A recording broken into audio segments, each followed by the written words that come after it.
Hey guys, what's up? It's Savannah. Welcome back to my channel and welcome back to another true crime video here.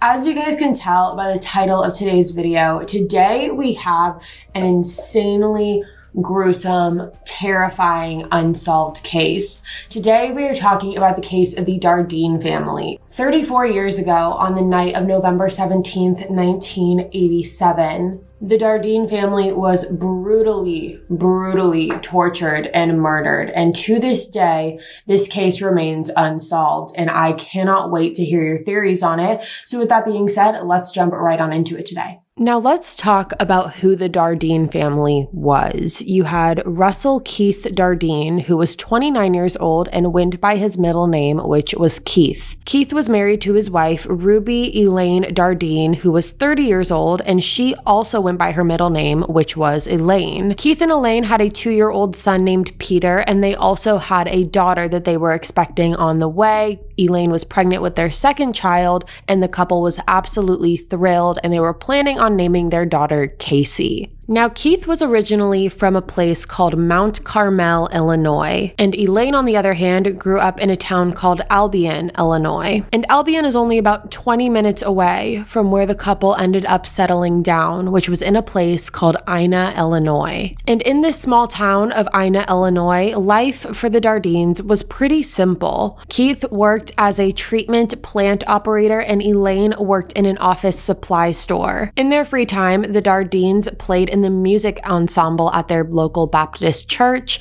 Keith played the lead vocals and Elaine played the piano. And all in all, this was a very loving family. We see this time and time again, but again, this is one of those families where no one had a single bad thing to say about them. They were a young, loving family trying to raise their kid and had another on the way. But let's dive in a little bit deeper as to where they lived for a minute. In 1990, so just about 3 years after the murder, Ina, Illinois had a population of about 486 people. So this was an extremely small town where everyone knew everyone. Ina had its local convenience store, its local gas station, all the necessities that it needed, and that was about it. But even though this town was extremely small, it was anything but quiet. Jefferson County, Illinois, at the time consisted of about 11 towns, one of those being Ina. And 2 years leading up to the murders of the Dardene family, there was a total of about 15 homicides reported in Jefferson County alone. And that was only in the 2 years leading up to the Dardeens' murder. This included a 10-year-old girl getting raped and murdered in May of 1987, so just a couple months before the Dardene murders. And just a couple years before that, a teenager named Thomas Odell had completely murdered his entire family. He killed his parents and his 3 siblings. So even though Ina was very small and very quaint, it was no stranger to horrific crimes. So that is the backstory of the family as we know it. And so with that being said, let's move on to what happened on November 18th, 1987. Now on this day, November 18th, Keith was scheduled to go into work and go to his job at the treatment plant.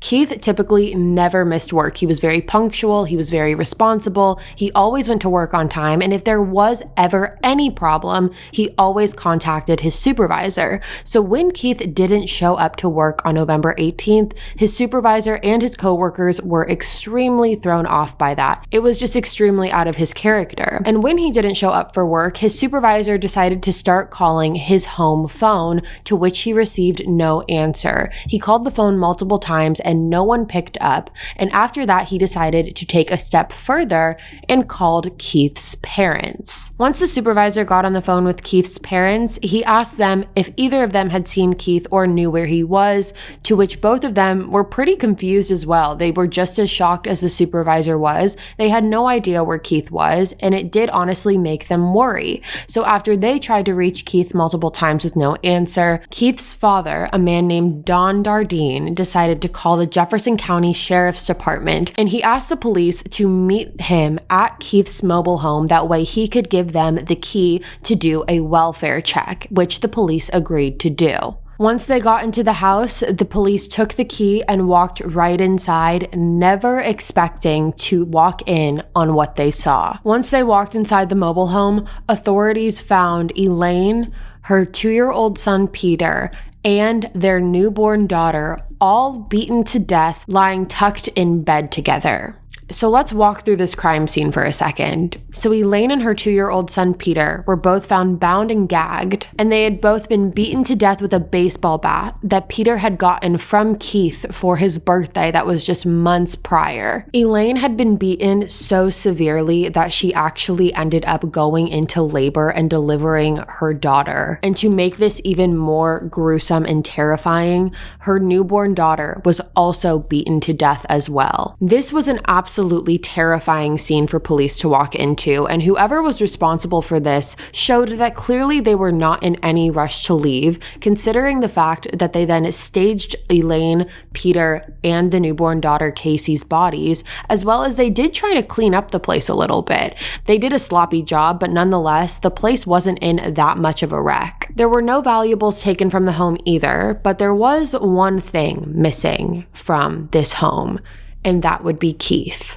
Keith was not found in his home with the rest of his family, which immediately led police to believe that Keith was the one responsible for this. And it makes sense. Police walk in on the crime scene, Keith's entire family's murdered, and Keith is nowhere to be found. It's not an outlandish belief to think that he could have possibly had something to do with this. So because of this initial belief, it led authorities to send out a manhunt looking for Keith. There was a team of armed police looking for him that actually went to his mother's house in Mount Carmel thinking that he was hiding there. They searched all throughout the surrounding areas, and it wasn't until the following day on November 19th that his body was actually discovered in a wheat field close by the trailer south of the Franklin-Jefferson County line. As far as Keith's injuries go, he had been shot 3 times in the head, and his genitals had been cut off as well. Now, Keith's car was actually discovered parked outside the police station in Benton, Illinois, which is just 11 miles south of the Dardene home, and the interior of his car was splattered with blood. Now, the condition that his car was found in led authorities to believe that Keith's murder or mutilation more than likely took place in his car, and then his body was then disposed of in the wheat field where he was eventually discovered. Now, an autopsy was performed on each member of the Dardene family. However, a medical examiner was unable to determine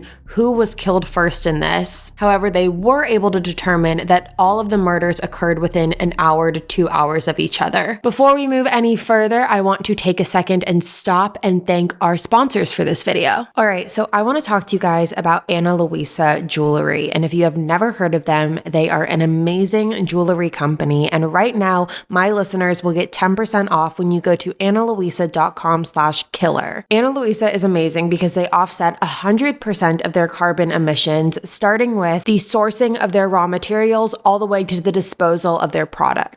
They also have limited batches of their jewelry, which ensures the highest production quality while also eliminating excessive waste. They have long-lasting pieces crafted from the best noble metals. My personal favorites right now from Ana Luisa are their Zoe necklace. I think it's so pretty and I love the pendant on it. I love the details on the paisley ring. It is made from recycled silver and really dainty, and all of their pieces just go with everything, and you will be able to get yours for 10% off when you go to analuisa.com/killer. These pieces will never go out of style, and they are a great gift for yourself or if you're trying to treat someone else. And they have really fair prices with their jewelry starting at just $39 with no luxury markup. If you guys go to analuisa.com/killer, you will be able to treat yourself and your loved ones with a unique gift, and again, use my code KILLER for 10% off. That's analuisa.com. Again, just analuisa.com/killer.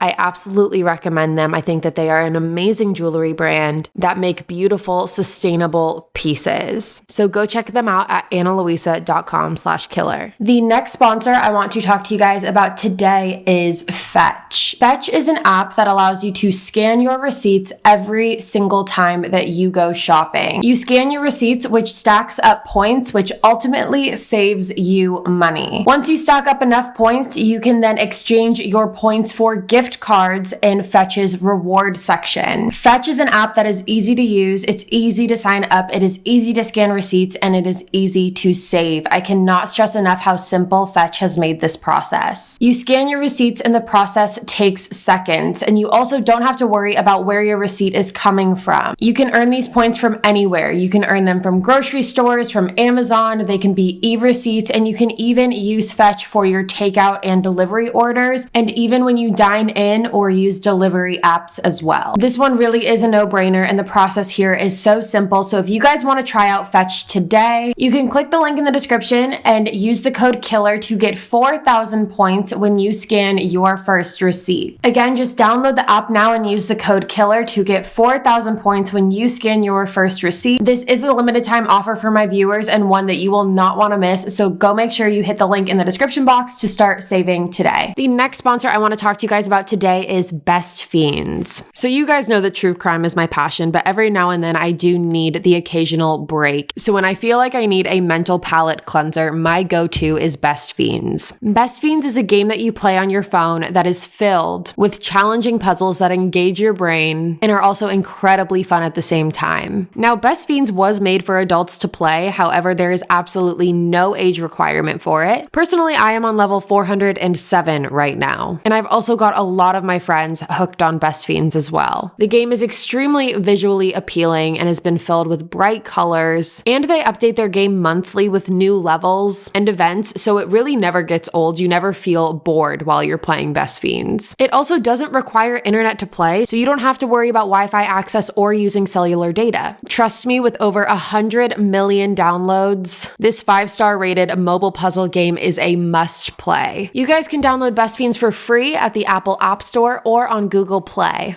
That's friends without the R, Best Fiends, Fiends. Message me on Twitter or Instagram to share your progress and enjoy. The next sponsor I want to talk to you about today is Wondery. And more specifically, I want to talk to you about a podcast on the Wondery app called The Vanished. Every week on The Vanished podcast, host Marissa Jones takes you beyond the headlines and explores a different missing persons case. And you can listen to the latest episode that they did, which was the case of Sandra Crispo. In August 2019, Massachusetts native Sandra Crispo was dropped off at her house after taking her car to the shop to get some repairs done. But then the next day, she never picked up her phone. 2 days later, Sandra's daughter went to Sandra's house and there was absolutely no sight of Sandra there. And that is when the horror of her mysterious disappearance began. And even stranger, there were actually traces left behind that would tell her story and give Sandra a voice. Now, this is a wild, wild case that I highly recommend you guys go and listen to. It's one that I've had my eye on for a while. And obviously, if you're listening to this, you clearly love true crime in some way. So I definitely think that this is a podcast. If you aren't listening to it already, you will absolutely love. They cover crazy cases. And the host, Marissa, is an absolutely amazing storyteller. You guys can listen to the story of Sandra Crispo on the Vanished podcast. That's on Apple Podcasts, Amazon Music, or you can listen ad-free by joining Wondery Plus located on the Wondery app. You guys are absolutely going to love this podcast and I can't wait to hear what you have to say about it. And the last sponsor we have for today's video is Daily Harvest. So honestly, you guys, sometimes I just don't have the energy to cook, especially something healthy. With a busy schedule like mine, I'm either always working or always on the go and doing something, and it doesn't leave me a lot of time to properly plan out my meals as much as I would like to. And honestly, I don't feel great when I end up eating takeout for almost every meal. But this all changed once I found Daily Harvest. Daily Harvest delivers delicious food, all built on organic fruits and vegetables, right to your door. It literally takes minutes to prepare, and I never have to think twice about if the food I'm eating is healthy for me. And Daily Harvest is ready when you are. Everything stays fresh in your freezer until you're ready to enjoy it. So you're also wasting less food too. Daily Harvest never uses any preservatives, added sugars, or artificial anything. And they actually recently just launched their own almond milk, which is just made of almonds and a dash of sea salt. Daily Harvest is also committed to minimizing their environmental impact. They're in the process of transitioning to 100% compostable, recyclable, plant-based, and renewable fiber packaging. I personally love Daily Harvest's cold brew and almond smoothie. That is one of my favorites. So if you guys want to try out Daily Harvest yourself, you can get started today by going to dailyharvest.com and entering the promo code KILLER to get $25 off your first box. That's promo code KILLER for $25 off your first box at dailyharvest.com. Again, just dailyharvest.com. And with that being said, let's move on to the rest of the case. So let's talk about the investigation for a moment. So as the investigation began, police initially had no idea where to start here. The Jefferson County Sheriff's Department actually ended up teaming up with the Illinois State Police for this investigation. There were a total of 30 lead detectives working this case, and they were interviewing over 100 people. However, after each interview, they were not getting any closer to figuring out what happened to this family. There were a couple suspects in the beginning. There was one man that the police questioned that had a solid alibi that police ultimately let go, and another man that they questioned was actually one of Keith's co-workers, who after questioning a couple times, authorities realized he had absolutely nothing to do with it, and he was also released. There wasn't any DNA evidence found left behind at the crime scene. However, authorities did find marijuana left in the mobile home, and they didn't believe that that was belonging to the Dardeens. They thought that that was more than likely belonging to the murderer.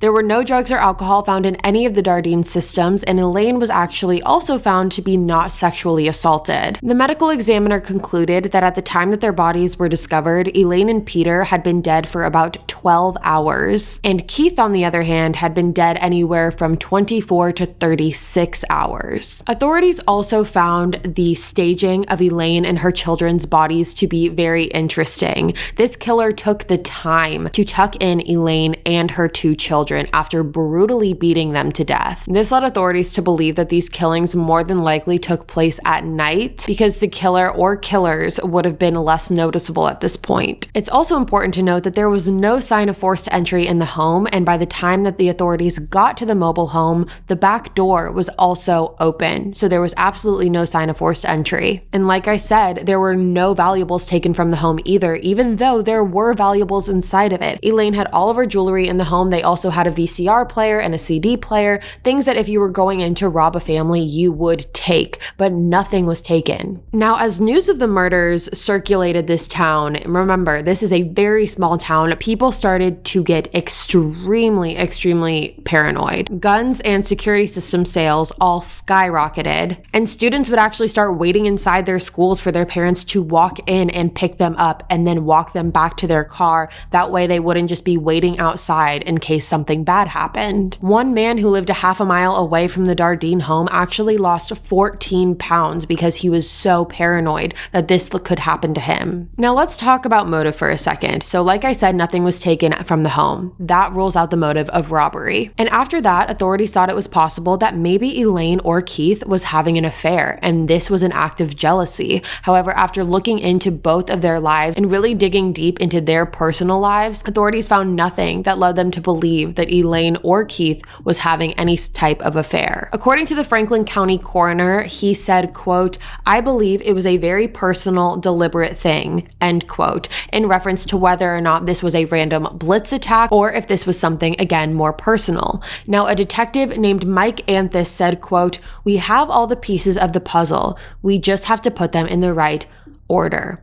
End quote. Now, due to the extremities of these murders, it is extremely hard to believe that this was a random blitz attack. And again, I go back to the fact that Elaine and her children's bodies were tucked in bed together. They were staged like that. And oftentimes we see when someone is staged after their murder, it's either a sign of the killer feeling somewhat remorseful and wanting to kind of put their bodies to rest in a respectful way, even though they just did the most horrific things to them. And it also connects to a more personal feeling. You wouldn't feel any sort of quote-unquote remorse if this was someone you didn't have any type of personal connection with. It also makes you wonder if Keith was the main target because he was killed outside of the home. Why take the extra effort to remove Keith from the situation and murder him instead of just killing all of them in the same place? Was it because Keith was the main target and then whoever was responsible decided that they had to get rid of the witnesses and that's why they didn't dispose of their body in such a gruesome way? Or was it the opposite and Elaine and her children were the target? But you have to remember, Keith was mutilated. He was brutally mutilated. Whoever was responsible for this took the extra step to do that. So why? Some people believe that the motive could be that Elaine was being seeked out by someone. Someone really liked her and she rejected their advances, which eventually led this person to not only kill the entire family, but to mutilate Keith. That would give some sort of signal or signify that he was not man enough for her. Now this brings us to a man named Tommy Lynn Sells. Tommy Lynn Sells was an American serial killer born on June 28, 1964 in Oakland, California, and he died on April 3, 2014 in Huntsville, Texas after being executed by a lethal injection. Tommy was arrested after he slashed the throats of 13-year-old Kaylin Harris and 10-year-old Crystal Searles. Now Crystal luckily actually ended up surviving this attack and she was able to help police track down Tommy. And after his arrest, Tommy confessed to countless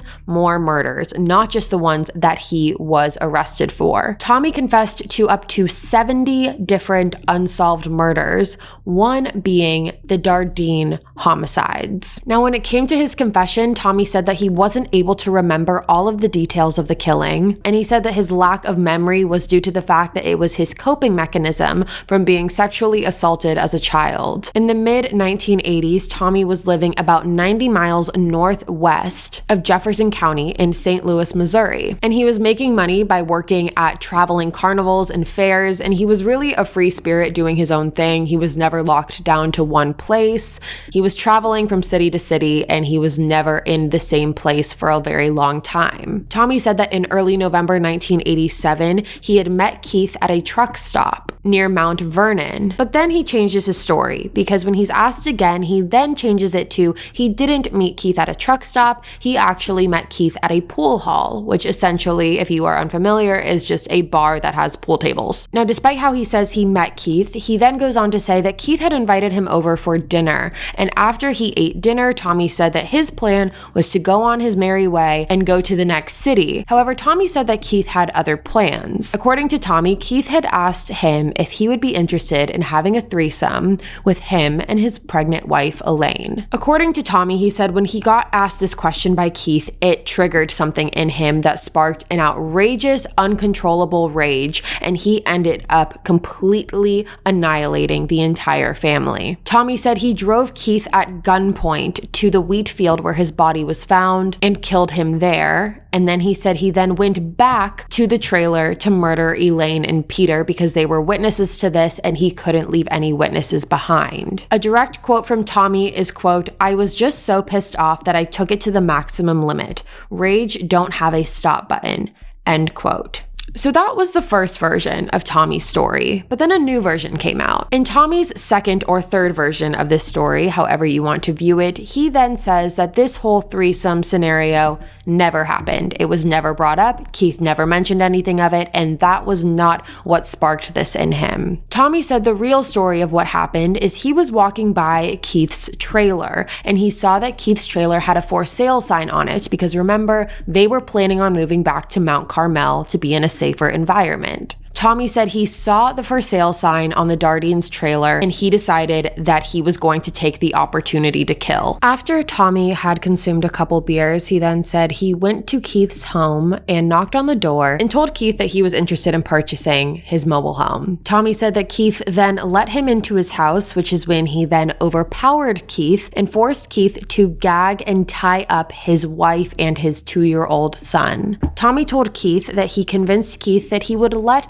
his wife and son live if he drove in the car with him, if Keith drove in the car with him, which Keith agreed to do. And that's when Tommy said he drove Keith to where his body was eventually found and murdered him on that site. After murdering Keith, he said he then drove back to the trailer and murdered the rest of the family, and he also said he then raped Elaine. And as we know, there was absolutely no sign of any sexual assault when their bodies were discovered. And you also have to remember, I want to remind you again how protective Keith was of his family at this point. There was actually an instance before the murder where a woman had knocked on Keith's door and asked to use his house phone to make a phone call, and Keith refused to let her to do that because he was so worried about the crime in his community that he didn't want to take any chances. So is it really that likely that Keith would open the door at a man who was clearly drinking at night, saying that he wanted to buy his trailer? It just doesn't seem that in line with his character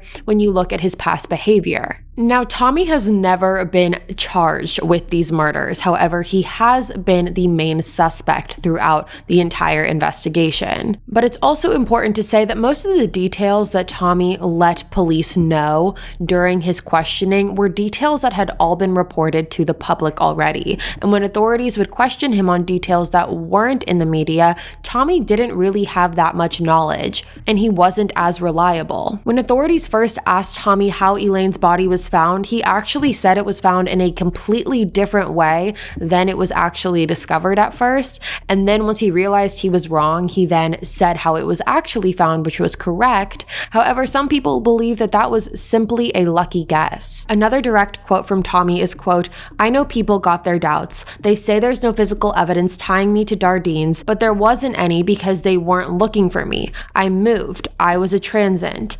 End quote. Like I said, Tommy was always constantly moving. He never stayed in the same place for too long, so he wouldn't be someone that authorities would look at initially. At the time that Tommy was executed, he was linked to 22 more murders. However, the Dardene's murders were never one of them. So he was a terrible serial killer who committed countless crimes. However, he has never been officially linked to the Dardene murder. And family and friends of the Dardenes not only say that they believe that it's unlikely that Keith opened the door to Tommy at night, but they also say that they believe that this idea of a possible threesome, as Tommy first stated, is absolutely out of the question and not something that Keith would have ever been interested in. According to Keith's mother, Joanne, she said, quote, "I wanted Tommy to stay alive until I knew positively he didn't do it. The things he said do not match up with what I know about Keith. A lot of people think it's done and over with, but to me it's not." End quote. Now, personally, I have a hard time believing that Tommy did this. We see it all the time. Serial killers take credit for other people's murders. I think that if he did do this, I don't think he acted alone. I think the idea that this was a one-person job is very unlikely. To take on an entire family by yourself is extremely difficult. And I also don't think it's likely that if Tommy tied up Elaine and Peter, left them in the trailer, drove 11 miles to where Keith's body was eventually found, and drove back and they still were in the exact same spot alive, I find it hard to believe that they wouldn't try to either escape or get help, which is why I believe that someone else might have been there with them, an accomplice, whether that's to Tommy or to someone completely different. I also think that it's very strange that Keith's car was discovered outside of a police station. To me, that detail isn't looked into enough and it's not questioned enough. I have a hard time believing that that was a coincidence. I personally wonder if there was some sort of significance to them leaving the car at the police station. You have to be in an absolute fit of rage to not only beat a pregnant woman, but to beat her so badly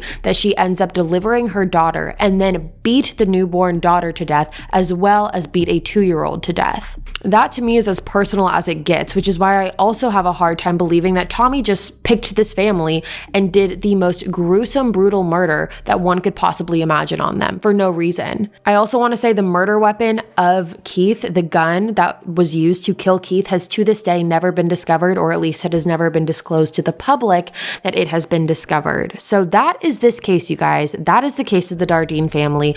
I let you guys know my thoughts. Please let me know yours in the comments below. All right, you guys, that is the end of this video. Thank you so much for watching. If you're new here, make sure you go ahead and hit that subscribe button. We make videos here twice a week and you are not going to want to miss it. I'll be back in a couple days with a brand new case. And until then, Stay safe, guys. Bye.